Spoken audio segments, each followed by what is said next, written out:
কি রে সুফিয়া, কি করতেছিস? স্বামী, আমি একটু ঘুমিয়ে গেছিলাম তো, ঘুম থেকে উঠে ক্লান্ত হয়ে গেছি, তাই এটি বিশ্রাম নিচ্ছিলাম। আমি যে সারাদিন মাটি কেটে কেটে ক্ষুধার্ত হয়ে এসেছি, সে খেয়াল কি তোর আছে? আমার ক্ষুধা লাগিছে, তাড়াতাড়ি খাবার দে, আমি খাবো। স্বামী, তোমার জন্য একটা খুশির সংবাদ আছে। আওয়াজ ছাড়া আমার কাছে কোনো খুশির খবর নেই। আমার মেলা ক্ষুধা লাগিছে, তাড়াতাড়ি খাবার দে, আমার খাতে হয়ে 2 প্লেট ভাত দিবি, একটা পেঁয়াজ মরিচ দিবি, আমি খাবো, এটাই আমার কাছে খুশির খবর। আচ্ছা তো তুমি জানোই না কইতা। আচ্ছা ক, কাছে এসো। কি হয়েছে? আমি না মা হইতাম। কি কয়েছ হবে?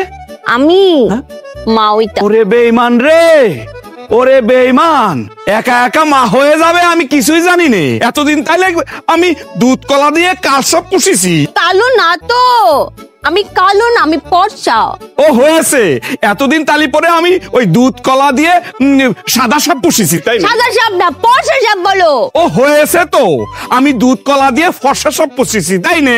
এবার হয়েছে, কিন্তু তুমি তো আমাকে পুরো কথা বলতেই দিলে না স্বামী। তাড়াতাড়ি ক দেখিনি, আমার ভাল লাগতেছে না। কইতাম ক। আমি খালি একা একা মা হইতাম না তো, তুমিও বাবা হইতা। আমিও বাবা হব? আমি, ওরে আল্লাহ রে, আমার মাথাটা কি ঘুরতেছে, কিরাম কিরাম যেন ঠিকতেছে। ওই মাটি কাটার সময় 2 বার মাথাটা এরকম করে চক্কর দিয়েছে, বুঝতে পারছো? এখানে বসো বসো বসো বসো বসো। বসা দেখিনি, হ্যাঁ কিরাম লাগতেছে, কি তো হয়েছে? মাথাটা ঘুরতেছে, শরীরটা। স্বামী, ওইজি বাবা হবো না। আচ্ছা স্বামী, আচ্ছা স্বামী, আমরা তো দুজনে একলগে বাবা মা হই। আমার সাথে তো তোমাকে মিলিয়ে নি। আচ্ছা আচ্ছা, মিলাও মিলাও। তোমার কি মাথা ঘুরে? ঘুরে ঘুরে মাথা তো ঘুরতেছে। ওই মাটি কাটার সময়ও মাথাটা 2-1 বার চক্কর দিছিল, আমি অতটা গুরুত্ব দেইনি, বুঝতে পারছো? তোমার কি বমি আসে? আসে আসে, ঘুমিয়ে আসতেছে, ধরে রাখতে পারতেছি না। তারপরে তোমার কি শরীরটা একটু বাড়ি বাড়ি লাগে? হ্যাঁ, ভারী ভারী তো ঠেকতেছে, মনে হচ্ছে লোহার মতো ভার হয়ে আছে শরীর। তারপরে হচ্ছে ওই যে তোমার অনেক ঘুম পায়, খুব ঘুমাতে ইচ্ছা করে, শুইতে ইচ্ছা করে। একটা বালিশ নিয়ে আসো তো বউ, হচ্ছে এখানে আমার ঘুমায় যেতে হবে। কথা শেষ হয়েছে না তো? তারপরে ওই যে এমন কি ওই যে তোমার সামনে অনেক খাবার, তোমার খেতে ইচ্ছা করছে কিন্তু খেতে পারছো না। এই দেখো, আমি তো খাবারের জন্য বাড়িতে ছুটে এসেছি, বিশাল ক্ষুধা লাগিছে, ভাবিছি 4 প্লেট ভাত খাবো, কিন্তু এখন তো একটু খেতে মন চাচ্ছে না আমার।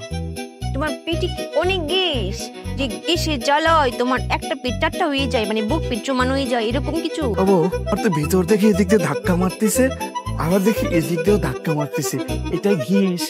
কনফার্ম তুমিও বাবা হচ্ছো? চলো আমরা টক খাই। ওই তেঁতুল, হ্যাঁ তেঁতুল খেতে আমার মন চাচ্ছে। টক খেতে মন চাই, আমরা তেঁতুল গুলিয়ে গুলিয়ে খাই। আমি ঠিক আছে, এই শোনো না, আমাদের তো মুরব্বি বলে কেউ নেই, তোমার আম্মার একটু খবর দাও না, আসতি মুরব্বির দরকার আছে না? মায়েরে কইতাম, আমি তোমার সামনে ফোন দিতে পারতাম না তো, লজ্জা লাগে না? আচ্ছা ঠিক আছে, আমি ওই দিক ঘুরে বসতেছি, তুমি আমার পেছনে ফোন দাও, ঠিক আছে? এদিক ঘুরিও না কিন্তু, আমার লজ্জা লাগবে। মায়া, মায়া, শুনতে পাও? আমি শুনতে পাই না তো। মায়া, ছোট বোন, জুড়ে বলো। মা, আমি এখনো শুনতে পাই না। আমি শুনতে পাব কেমনে পাইতাম? কানি ধরছি না। মায়া, হ্যাঁ শুনতে পাই পাই পাই। মায়া, একটা কথা না, নানি হইতা, তোমার জামাই তো বাবা হবে। মায়া, আমার অবস্থা যেমন তেমন তোমার জামাইয়ের অবস্থা, তোমার জামাই যায় যায়, তুই তাড়াতাড়ি আয়ো। হ্যাঁ, তুমি দেরি করে আইলে কিন্তু তোমার জামাইরা পাইতা না। ও রাখো রাখো রাখো। কি তো হয়েছে জামাই? তেঁতুল তেঁতুল তেঁতুল তেঁতুল খেতে মন চাচ্ছে, জিহ্বার মধ্যে পানি চলে আসছে। তেঁতুল তোমার জন্য গুলিয়ে আনি।